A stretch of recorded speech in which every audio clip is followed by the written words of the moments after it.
د حدیث جمع چیش راځي هغه احادیث راځي. اوس په پوسلس حدیث په لغت څه ته وایي؟ خبرو ته وایي. علامه جوهري څه معنا کړې ده چې حدیث کلام که قلیل وي که کثیر وي دواړو ته حدیث ویل کېږي. جمع احادیث راغله. دا یو شی موږ وایو چې د حدیث لغوي معنا شوله. دویم د حدیث اصطلاحي معنا. حدیث په اصطلاح د محدثینو کې څه ته وایي؟ اقوال رسول الله صلی الله علیه وسلم و افعاله و تقریراته. درې شیان دي په اصطلاح د محدثینو کې چې د نبی اسلام اقوال ته وایي، د نبی اسلام افعال ته وایي، د نبی اسلام تقریرات ته وایي. دا درې شیان ته وایي، د بل چا حواله نه وایي. صرف د نبی اسلام قول چې نبی اسلام یو وینا کړې وي، د نبی اسلام تر خوله مبارکه چې کم الفاظ راوتلي دي هغه ته څه کېږي؟ اقوال ویل کېږي. دې ته هم حدیث ویل کېږي. دا رقم د نبی اسلام افعال کارونه، نبی اسلام لمونځ کړی دی، وینې روزه یې نیولې ده، یو کار یې کړی دی، نو هر هغه کار چې نبی اسلام کړی هغه ته هم څه ویل کېږي؟ حدیث ویل کېږي. او دا رقم د نبی اسلام تقریراتو ته. تقریر څه ته وایي؟ تقریر دا ته وایي چې د نبی اسلام مخکې یو صحابي یو کار کوي، نبی اسلام هغه ویل دي، منع یې نه کوي، نو دا کار چې شول دا هم جایز کار دی. دا ته تقریر ویل کېږي. نو د نبی اسلام اقوالو ته، افعالو ته، تقریراتو ته دا ته حدیث ویل کېږي. اوس په پوه شولست؟ حدیث په لغت کې څه ویل کېږي؟ خبرو ته ویل کېږي. په اصطلاح کې څه ویل کېږي؟ اقوال رسول الله صلی الله علیه وسلم و افعاله و تقریراته. افعال د نبی اسلام او اقوال د نبی اسلام او تقریرات. تقریر چې اقوال او افعال خو آسان او تقریرات هم درو شول. اقوال وینا ته وایي د نبی اسلام، او افعال چې کوم دي هغه کارونه د کارو ته وایي چې نبی اسلام کوم کارونه کړي دا ته هم حدیث ویل کېږي. او دا رقم د نبی اسلام تقریرونه. تقریر څه معنا؟ چې د نبی اسلام مخکې صحابي کار کوي او نبی اسلام ویل دي، منع نه کوي، نو دا چې څه دا تقریر شو، دا ته هم حدیث ویل کېږي. چې صحابي وایي چې ما دا کار کوي د نبی اسلام مخکې، نبی اسلام ما ته غږ نه دی کړی چې دا مه کوه، نو دا چې شو دا هم حدیث شو، دا جایز کار دی. علامه سخاوي رحمه الله ذکر کوي په فتح المغیث کې، هغه څه فرمایي؟ هغه وایي والحدیث ضد القدیم. حدیث چې کوم دی دا ضد قدیم دی. حدیث نوي شي ته وایي، قدیم زاړه ته وایي. نو حدیث او قدیم دا سره ضد دي سره. او په اصطلاح کې څه ته ویل کېږي د حدیث؟ ما اضیف الى النبي صلی الله علیه وسلم قولا له او فعلا او تقریرا. هغه درې شی دي.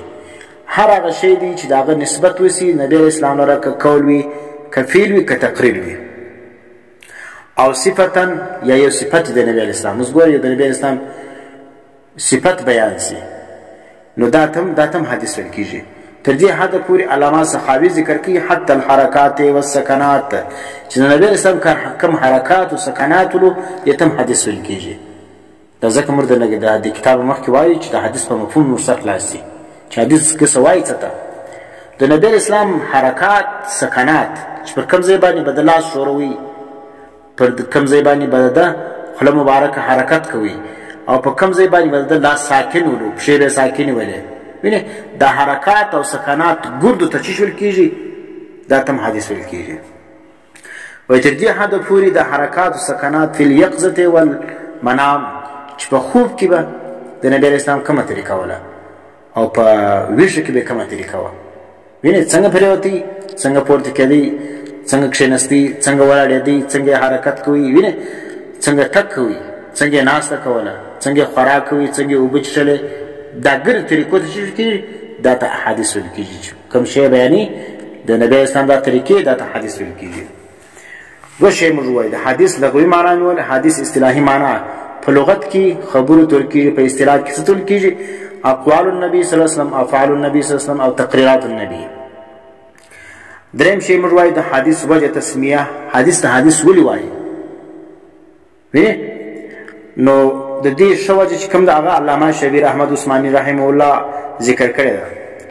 هغه دا لفظ حدیث چې کوم دی واما بنعمت ربک فحدث دا د دې حدیث چې کوم دی دا د قرآن د دې آیت څخه ماخوذ دی.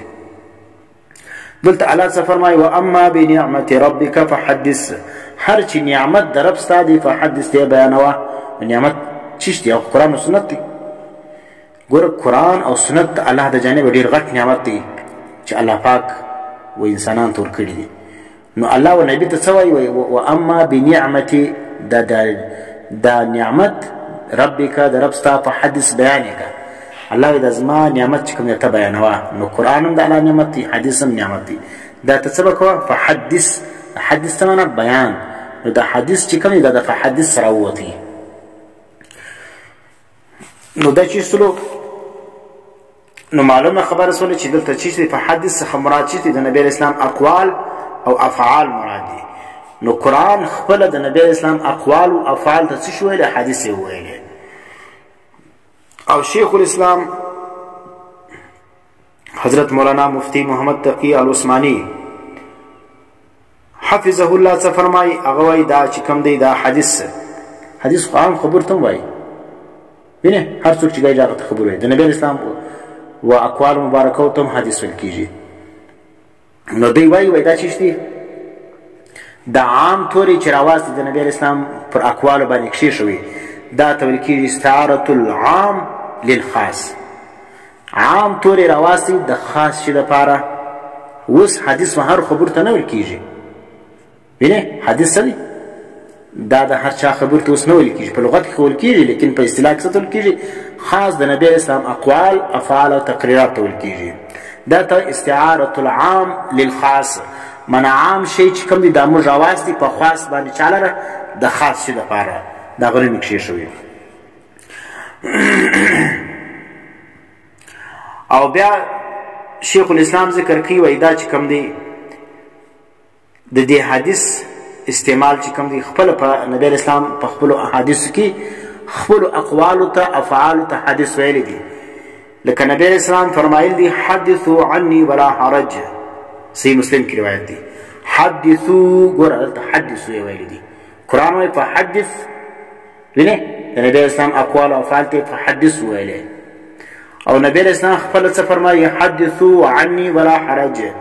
حدثوا بیانوي عني زما څخه ولا حرج څه پروا نشته ګناه نشته. وینې دا رقم بل حدیث کې نبی اسلام د خپل اقوالو د پاره چې کوم اصطلاح یا لفظ استعمال کړی دی هغه هم د حدیث دی.